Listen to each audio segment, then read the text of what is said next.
إلهي لست للفردوس أعلى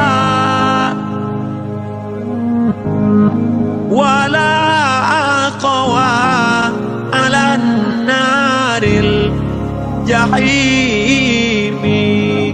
Ini dalilnya semua kita sudah tahu tentunya, surah Al-Asr. Nah, ini semua insya Allah umat Islam hafal karena pendeknya surah ini ya. 3 ayat, surah nomor 103. A'udzubillahi minasyaitonirrajim. Wal asr, demi masa waktu yang kalian lalui di dunia. Innal insana lafi khusr, semua manusia pasti melalui kerugian. Illal ladzina amanu wa amilus shalihat, kecuali orang yang beriman dan beramal saleh. Itu tidak akan melalui kerugian. Allah akan berikan dia jalan keluar dari masalahnya. Dan kalaupun sampai ada sesuatu masalah atau program atau proyek dia tidak dapat, berarti baik buat dia.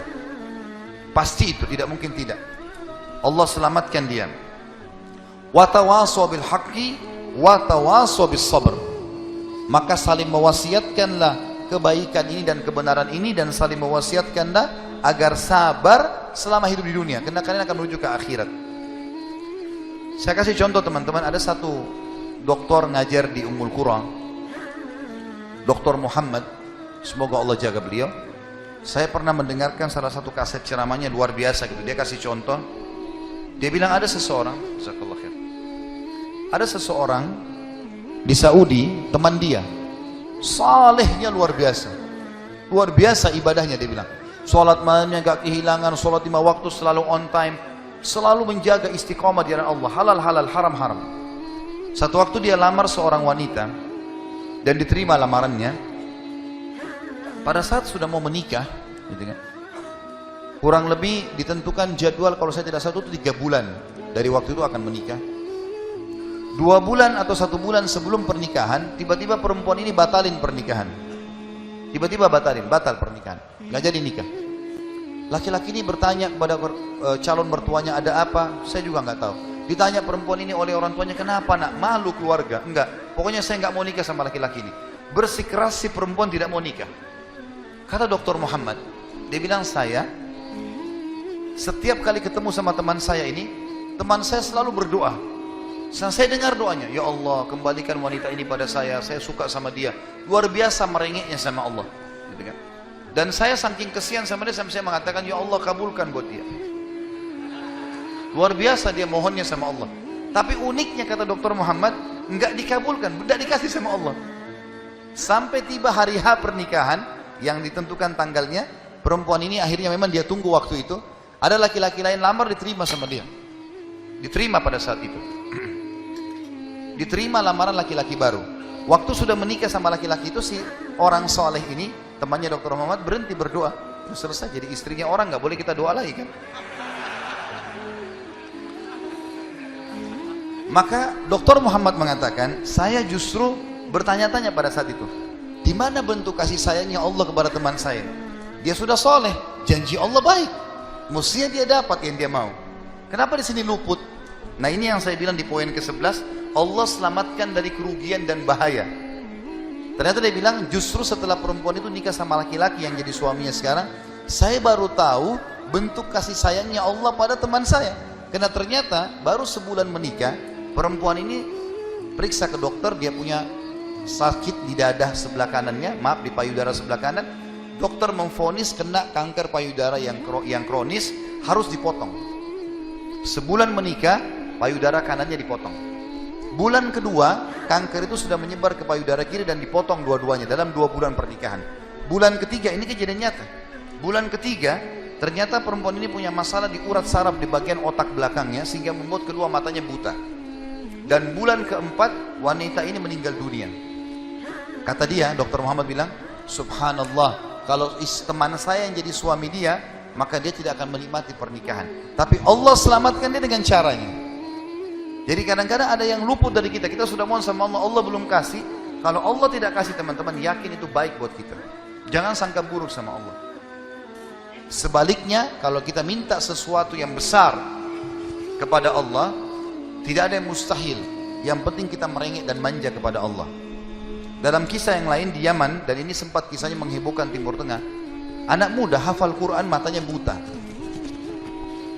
Anak ini selama kecil, dari kecil tidak pernah sekolah, dia tinggal di rumah, tapi orang tuanya panggilkan guru ngaji, dia hafal Quran. Satu waktu umurnya waktu mencapai sekitar 25 tahun, dia berpikir untuk menikah, punya perasaan fitrah manusia, walaupun dia tidak melihat dia ingin menikah. Setiap kali dia bicara sama ayahnya masalah pernikahan, ayahnya bilang, nak, siapa yang mau menikah sama kamu?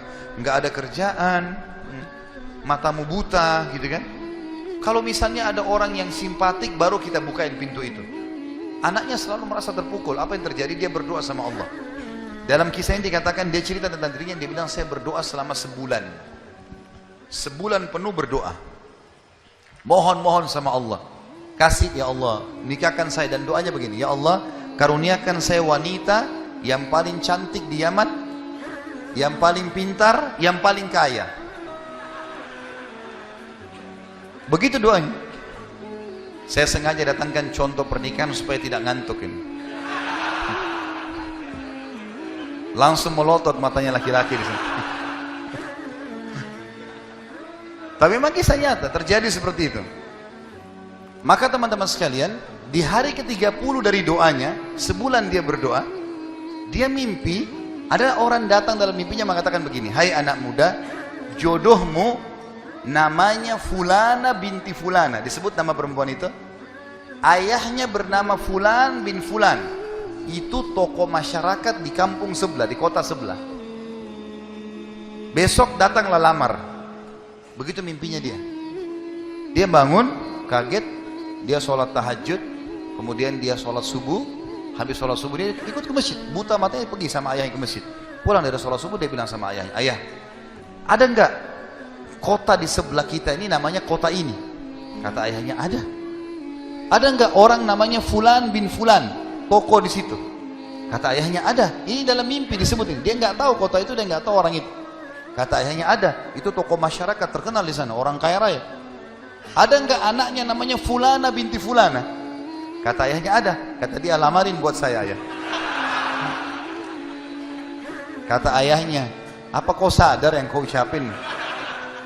Perempuan ini terkenal karena cantiknya, kayanya, pintarnya. Laki-laki kalau datang ditolak-tolakin sama dia. Kamu gak ada sekolah, buta mata, kita juga orang pas-pasan. Dia bilang, ayah, saya mimpi begini. Dari mana saya tahu nama kota itu? Saya gak pernah tahu. Dari mana saya tahu namanya, nama anaknya? Ini mimpi, suruh saya lamar hari ini. Ayah bilang, baiklah kalau gitu, kita coba. Tapi pertaruhkan nama keluarga ini. Bisa diterima, bisa ditolak. Dia bilang, pergilah ke sana. Disambut, diterima oleh orang itu. Subhanallah, ini kisah nyata ya, menghebohkan Timur Tengah kisah ini. Luar biasa. Maka pada saat itu masuk dalam rumah, disambut dan segala macam. Tuan rumahnya tanya, iya ada keperluan apa? Dia bilang, ini anak saya buta matanya tapi hafal Quran, disebutkanlah kebaikan-kebaikannya.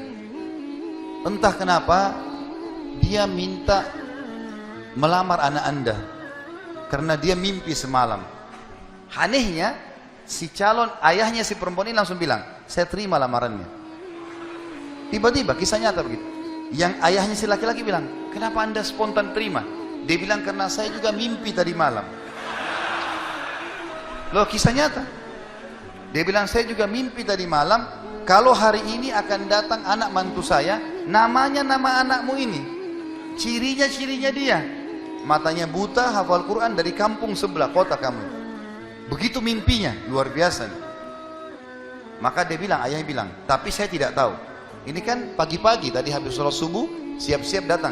Dia bilang, saya belum, kata ayahnya perempuan ini, saya belum tanya anak saya. Tergantung, anak saya terima ya sudah, kalau enggak ya enggak. Kata mereka, baik. Masuklah si ayah ke kamar anak perempuannya. Ini ayahnya ini sudah biasa, begitu ditanya, nak ada yang minta, saya nggak mau. Sudah biasa, nolak. Kata dia, nak, dari kampung sebelah, kota ini, kampung ini ada si Fulan, matanya buta, mau melamar kamu. Anak perempuan itu bilang apa? Ayah nikahkan saya. Terima lamarannya. Kata ayahnya, bagaimana? Kau belum lihat orangnya? Dia bilang, tadi malam saya mimpi. Kisah nyata loh. Si perempuan itu mimpi, mengatakan akan datang jodohmu besok, namanya Fulana bin Fulan, dari negeri kota sebelah, buta matanya, hafal Quran, terima lamarannya, karena itu suami terbaik. Menikah gara-gara itu. Makanya sahabat dalam berdoa. Kita ini kadang-kadang atau antum ini sering berdoa baru 2 kali sudah ngomel sama Allah. sebulan orang berdoa, beberapa hari, sabar. Jadi minta sama Allah tidak ada yang mustahil, gitu kan? Satu sisi yang lain, kalau kita sudah minta Allah belum kasih, berarti bukan Allah benci sama kita, justru Allah mau selamatkan kita, sebagaimana kisah tadi wanita yang buta itu. Ini namanya contoh orang selamat dari kerugian. Allah selamatkan dengan caranya. Masuk dalam semua lini teman-teman ya, proyek yang kita dapatkan dan semuanya ini termasuk kebaikan.